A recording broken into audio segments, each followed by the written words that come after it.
Dear students, today we are going to study cell cycle and mitosis. Now, what is the cell cycle? Cell begins its journey and divides into two. The whole procedure is termed as cell cycle. That means it is the life cycle of a cell. And as you can view in the slide, the life cycle of a cell or the cell cycle can be divided into four distinct phases. All these phases are characterized by different kinds of activities which are absenting in other phases of the life cycle of the cell.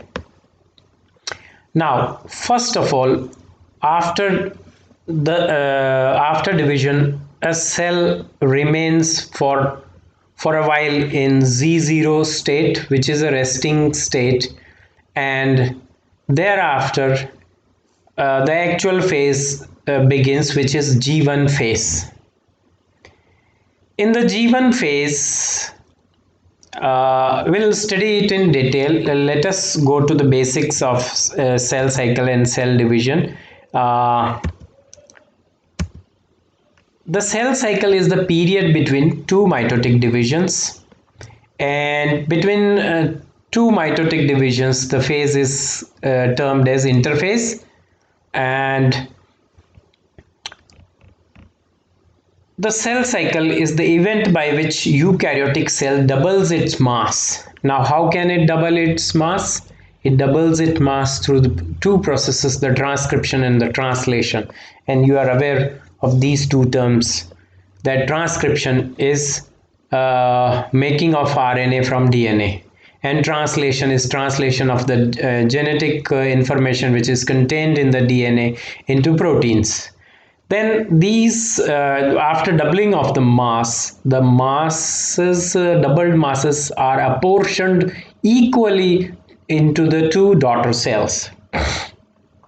As I mentioned in the first slide, that the cell cycle is characterized by G1, G2, and the intervening phase is called as S phase. This G1, S, and G2 phase, they are termed as interphase. Whether the cell will divide or not, the commitment is ensured in G1 phase. If a cell enters into G1 phase, that means it is bound to divide. In most of the cell, the longest part of their cycle is G1 phase. And as I had mentioned earlier, G0 phase is the phase in which some cells remain, and when they remain in G0 phase, they do not transgress to S phase. Now a question may arise in your mind, that why eggs, which are also cells, they do not divide? The reason is that they lack functional centrioles, which is normally provisioned to them by the sperm after fertilization. So before fertilization, the egg does not divide. The reason is this. S phase is activated by an inducer factor for DNA synthesis, which is a protein kinase. When this kinase gets activated, the S phase begins its journey and begins synthesizing DNA. One of the important component of cell division is microtubules. These are actually the polymerized form of alpha and beta tubulin, and these microtubules, they play very important role in the cell division and during the anaphase, especially when they split the chromosome after metaphase and divides them into two daughter chromosomes.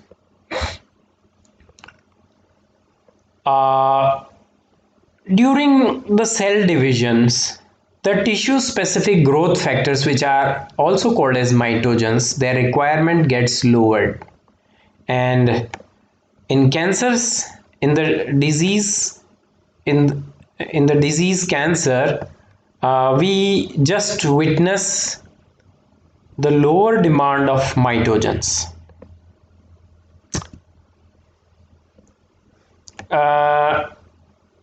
Now let us see this diagram of cell cycle, that in the G1 stage you can view in this slide that the cell is the chromosome is one chromatid, single chromatid. But when it undergoes S phase or synthetic phase, as I've told you, G1, S and G2 phase, they come under the S phase, interphase. Now in G phase, there is one chromatid or single DNA thread which replicates and the single chromatids gets converted into two chromatids.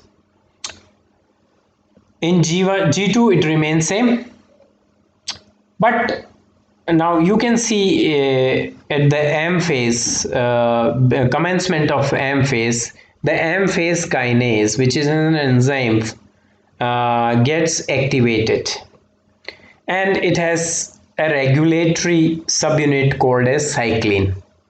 At the end of mitosis, this cyclin gets degraded and the cell is relieved of the divisional phase.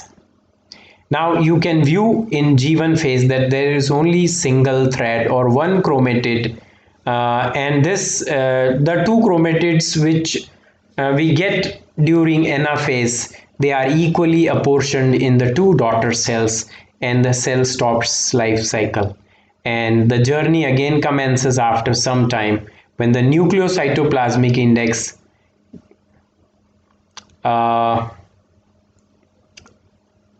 gets disrupted.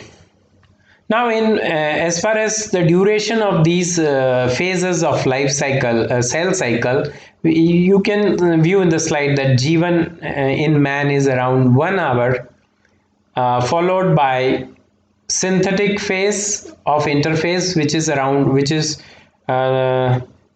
7 hours, and G2 phase is around 3 hours, and M phase takes only 1 hour.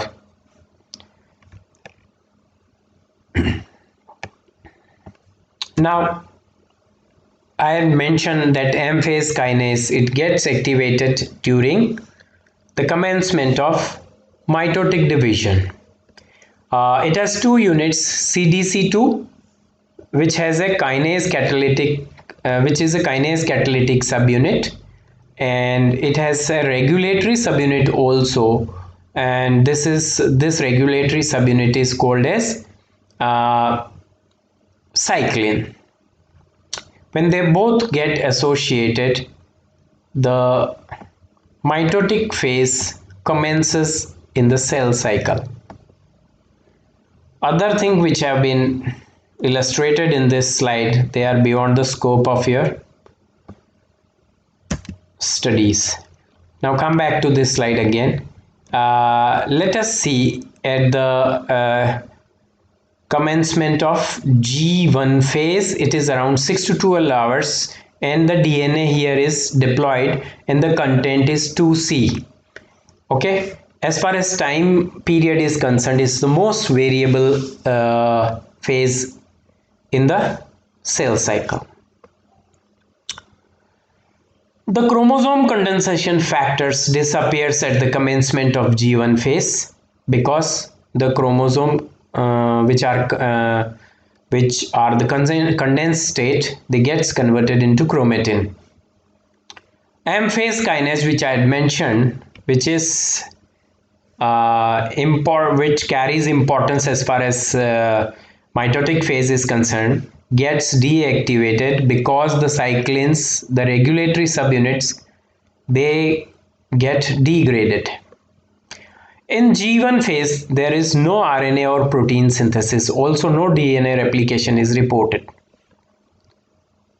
Now, at the end of G1 phase, there appears a inducer factor for DNA synthesis. And I mentioned earlier that the S phase is characterized by DNA synthesis.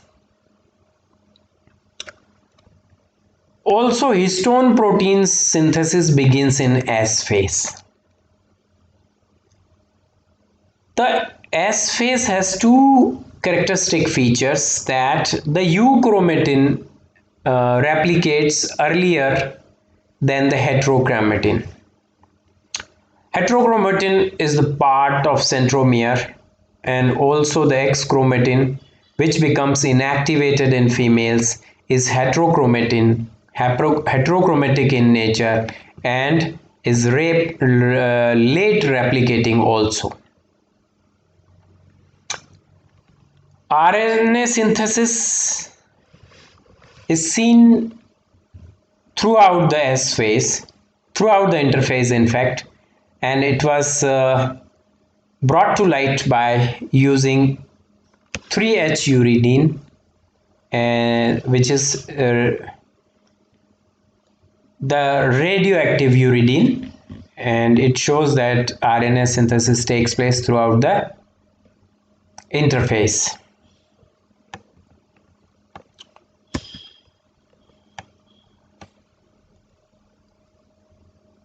Now let us go to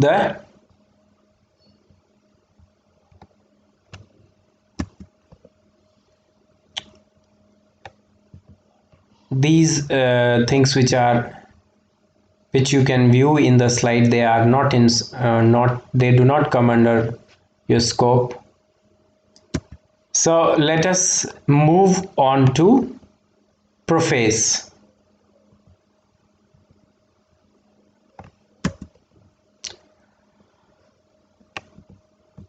Prophase is the first stage of mitotic division. It is initiated by activation of M-phase kinase, and progress through mitosis requires degradation of cyclins.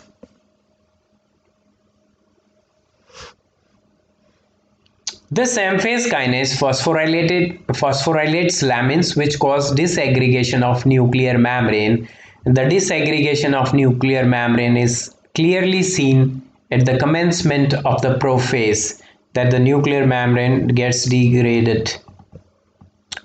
M-phase kinase phosphorylates H1 histones, causing chromosomal conditions, and it also causes degradation of Golgi endoplasmic reticulum into small vesicles and affects the formation of spindle.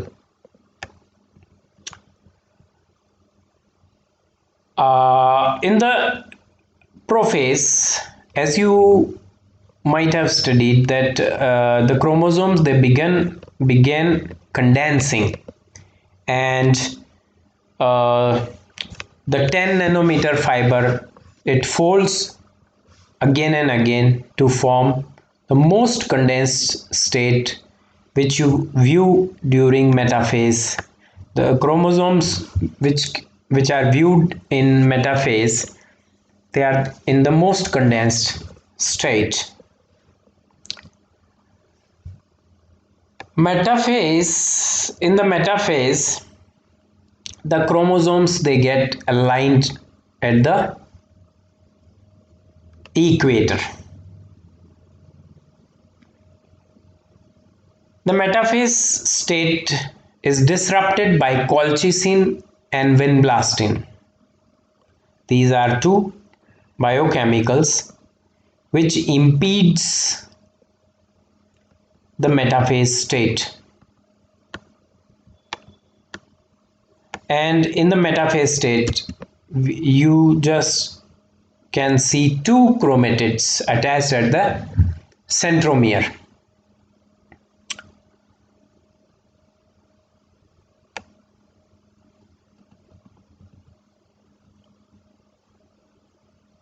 Now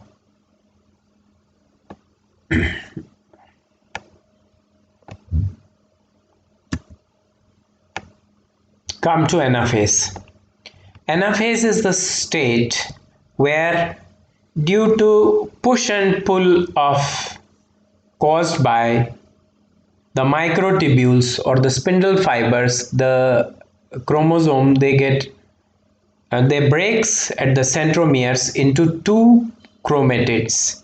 At this stage, the cell is in tetraploid state. Now, the spindle fibers, they pull the chromosomes towards the poles, and the movement with which they are pulled apart is 1 micron per minute, and the force is 10 raised to the minus 11 dyne. This force is enough to rupture the centromeres.